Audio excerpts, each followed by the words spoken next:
అది తిరిగి మనకే వస్తుంది. మనం ఇతరులకు చేసే మంచైనా చెడైనా అది తిరిగి మనకే వస్తుంది.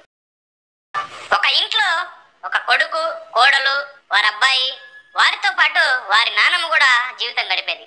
ఆ కోడలికి ఎలాగైనా అత్తగారిని వేరే చోట ఉంచాలని చెప్పి ఎప్పుడు ఆలోచిస్తూ ఉండేది. ఎన్నోసార్లు భర్తను అడిగి చూసింది, కానీ దానికి వారి భర్త ఒప్పుకోలేదు. రోజు ఏదో ఒక వంకతో భర్తను ఇబ్బంది పెట్టేది. ఎందుకంటే వారి అత్తను వేరేగా ఉంచాలన్న ఆలోచన ఎప్పుడు ఆమె మైండ్ లో ఉండేది. ఒకరోజు భర్తతో మంచిగా ఉంటూనే ఇలా అన్నది, మీ అమ్మను పక్కనే ఉన్న ఇంట్లో ఉంచి ఆమెకి సమయానికి వేడిగా అన్నం అయి పంపిస్తాను అని.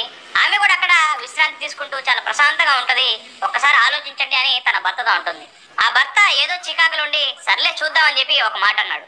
ఇదే అదునుగా చూసుకొని ఆ భార్య తన అత్త కోసం తన పక్కన ఒక ఇల్లు చూసి తన అత్తగారిని అక్కడికి పంపించడానికి ఏర్పాట్లు చేస్తుంది.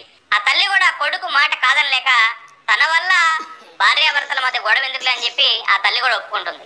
కానీ కొడుకుకు తెలియకుండా తన అత్తగారికి ఒక షరతు పెడుతుంది ఆ కోడలు. ఆ షరతు ఏంటంటే తన అత్తగారికి ఒక పల్లెం ఇచ్చి భోజన సమయం కాగానే ఆ ప్లేట్ తీసుకొని భోజనం కోసం తనే వీళ్ళ ఇంటికి రావాలి. పాపం ఆ తల్లికి ఇది చాలా బాధగా అనిపించింది. ఎందుకంటే అడుగు తినేదానిలాగా వెళ్ళి తీసుకోవడం అనేది ఆ తల్లికి నచ్చలేదు, చాలా బాధగా అనిపించింది. తన కొడుకుని ఇబ్బంది పెట్టలేక ఆ తల్లి గారు అలాగే చేసింది. ఇదంతా గమనిస్తూ ఆ ఇంట్లో ఉన్న మనవడికి ఇది నచ్చలేదు. నాన్నమ్మ చాలా దూరంగా ఉండడం ఆ పసివాడికి నచ్చలేదు, చాలా బాధగా అనిపించింది.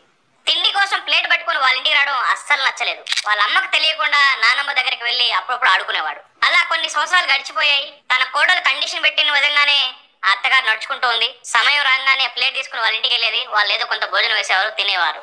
అలా కొన్ని సంవత్సరాలు గడిచిపోయాయి. తన మనవడికి మంచి ఉద్యోగం వచ్చింది. ఆ అబ్బాయికి మంచి ఉద్యోగం రాగానే మొదటి జీతంతో తన తల్లి కోసం ఒక వెండి పళ్ళెాన్ని ఇంటికి తీసుకొచ్చాడు. ఆ అబ్బాయి యొక్క అమ్మేమో చాలా సంతోషంతో పొంగిపోయింది. నా కోసం నా కొడుకు వెండి పళ్ళెాన్ని తీసుకొచ్చాడని. ఆ కొడుకు యొక్క తల్లి అంటుంది, ఇంట్లో ఎవరికి వెండి పల్లె లేదు, నా కోసమే ఎందుకు వెండి పళ్ళెం తెచ్చారా అని ఆ కొడుకుని అడుగుతుంది ఆ తల్లి. దానికి కొడుకు ఇలా జవాబిచ్చాడు, అమ్మా రేపు నాకు పెళ్ళి అవుతుంది, పెళ్ళయ్యాక నువ్వు కూడా వేరే ఇంట్లో ఉండాల్సి వస్తుంది కదా, అప్పుడు నా పిల్లం కనీసం నీకు ఒక స్టీల్ పళ్ళెం ఇవ్వడానికి కూడా ఒప్పుకోకపోవచ్చు, అందుకే ఇప్పుడే నీకోసం ఆలోచించి ఒక వెండి పళ్ళెం కొనేశానని చెప్పి ఆ కొడుకు అంటాడు. రేపు నాకు పెళ్ళయ్యాక నువ్వు ఏదో ఒక ఆకులో భోజనం చేయడం నేను చూడలేనమ్మా, కనీసం మా అమ్మ వెండి పళ్ళెంలోనైనా అడుక్కుంటుందన్న తృప్తి నాకు ఉండాలి కదమ్మా అని ఆ కొడుకు అంటాడు. తనకు సొంత కొడుకు ఇలా అంటుంటే ఆ మాటలు వినలేక తను చేసిన తప్పు గుర్తొచ్చి ఆ అమ్మాయి కళ్ళల్లో నీళ్ళొచ్చాయి. ఆ మాటలు వినలేక తల దించుకునింది. ఎందుకంటే తను తన అత్తగారి విషయంలో ఇదే తప్పు చేసింది.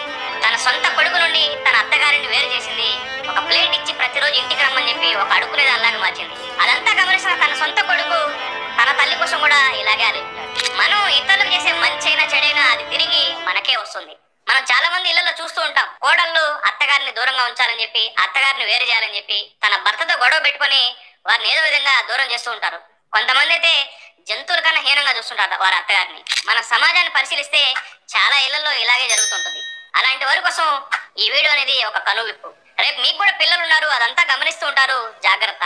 కాబట్టి తల్లిదండ్రులను భారంగా భావిస్తూ మీరు కూడా తప్పు చేస్తూ మీ పిల్లలకి నేర్పకండి. కాబట్టి మన తల్లిదండ్రులను చనిపోయేంత వరకు కూడా వారిని మంచిగా చూసుకోవాలి, మన దగ్గరే ఉంచుకోవాలి. మీ తల్లి అంటే మీకు ఎంత ఇష్టమో తప్పకుండా కామెంట్ చేయండి. మీ తల్లిదండ్రులు మీరు నిజంగా ఇష్టపడుతుంటే తప్పకుండా ఈ వీడియో కూడా ఇతరులకు షేర్ చేయండి. ఎందుకంటే దానివల్ల వేరే వారు నేర్చుకోవచ్చు.